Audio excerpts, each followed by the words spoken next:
नमस्कार मित्रांनो, कथेचा ठेवा या चॅनलमध्ये पुन्हा एकदा आपलं खूप खूप स्वागत आहे। आज आपण दुसऱ्या लग्नाची गोष्ट ही मीनाची आत्मकथा पाहणार आहोत। माझं नाव मीना आहे। आज मी माझ्या आयुष्यातील सर्वात मोठा आणि कडूकोड अनुभव तुमच्यासमोर मांडणार आहे।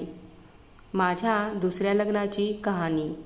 लोक म्हणतात लग्न हे दोन जीवाचं बंधन असतं, पण माझ्यासाठी पहिलं लग्न एक जखम ठरलं आणि दुसरं लग्न माझ्यासाठी आयुष्याचा नवा श्वास बनलं।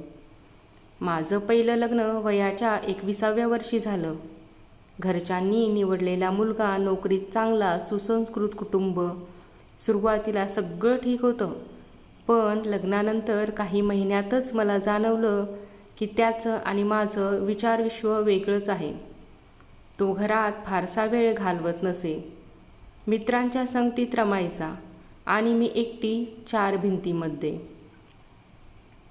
काही दिवसांनी त्याचा स्वभाव चिडखोर, शंकाळू आणि कधीकधी हिंसक होत गेला। माझ्या करिअरच्या स्वप्नावर पाणी फिरलं। मी नोकरी करावी, मित्रमैत्रिणी ठेवाव्या हे त्याला मान्य नव्हतं। हळूहळू बोलणं बंद झालं, मन दूर गेली। घरातील छोट्या गोष्टीवर वाद, राग आणि शेवटी घटस्फोट। त्या काळात मी खूपच खचले होते। समाजाच्या नजरा, नातेवाईकांचे प्रश्न आणि मनातील पोकळी हे सगळं सहन करणं कठीण होतं, पण मी ठरवलं आयुष्य थांबवायचं नाही। घटस्फोटानंतर मी पुन्हा नोकरीला लागले। ऑफिसमध्ये मन रमेल म्हणून नवीन अभ्यासक्रम, छंद वर्ग सुरू केले। लोकांच्या बोलण्याला मी आता फारसं महत्त्व देत नव्हते, पण एकटेपण मात्र सतावत होतं। कुठेतरी मनात वाटायचं आयुष्याचा प्रवास एकट्याने किती चालेल। तेव्हा माझी भेट झाली अमितशी। अमित माझ्या ऑफिसमध्ये दुसऱ्या शाखेत काम करत होता। साधा, शांत आणि हसतमुख स्वभाव। कामाच्या निमित्ताने आमचं बोलणं सुरू झालं।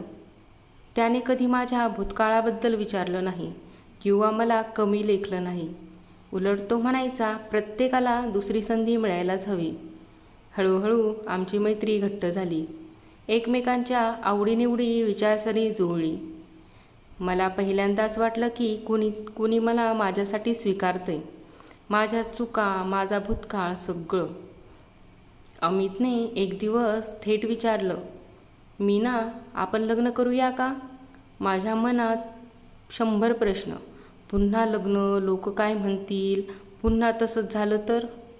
पण माझ्या मनाच्या कुठेतरी जाणवलं, जो माझ्याशी इतक्या प्रामाणिकपणे वागतो त्याला नाकारायचं का? घरी सांगितल्यावर आईवडिलांना सुरुवातीला धक्का बसला, पण त्यांची अमितशी भेट घेतली। त्याचा प्रामाणिक स्वभाव पाहिला आणि हळूहळू मान्य केलं। आमचं लग्न साध्या पद्धतीने झालं। नातेवाईक कमी, पण शुभेच्छा भरपूर। लग्नानंतर मला सगळ्यात जास्त आश्चर्य वाटतं ते म्हणजे अमितचा संयम। तो मला वेळ देत होता, माझ्या सवयी समजून घेत होता।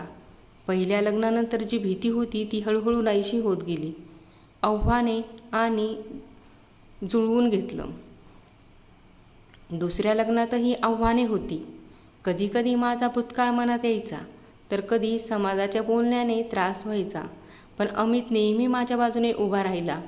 आपण आहोत ना, बाकीचं जग स्वतःच बोलेल। एकत्र राहून आम्ही घरातील जबाबदाऱ्या वाटून घेतल्या, एकमेकांना स्वप्न पूर्ण करायला मदत केली। मी परत शिक्षण सुरू केलं, तर त्याने स्वतःचा छोटा व्यवसाय उभारला। आज लग्नाला 7 वर्ष झाली आहेत। मागे वळून पाहिलं तर पहिलं लग्न माझ्यासाठी एक कठीण धडा होतं, पण त्याच धड्यामुळे मी आज इतकी मजबूत आहे। दुसऱ्या लग्नानं मला शिकवलं, प्रेम म्हणजे केवळ एकत्र राहणं नाही, तर एकमेकांना समजून घेणं, स्वीकारणं आणि साथ देणं। मी आता नक्की सांगू शकते, दुसऱ्या लग्नामुळे माझं आयुष्य बदललं हो, भीती होती, पण योग्य व्यक्तीमुळे ती भीतीही हळूहळू प्रेमात बदलली। एका अपयशी लग्नानंतर पुन्हा जगायला शिकवणारी कहाणी। कारण आयुष्य नेहमी दुसरी संधी देतं, फक्त ती ओळखण्याची आणि स्वीकारण्याची हिंमत लागते। कथा आवडल्यास चॅनलला लाईक, शेअर आणि सबस्क्राईब करायला विसरू नका। धन्यवाद।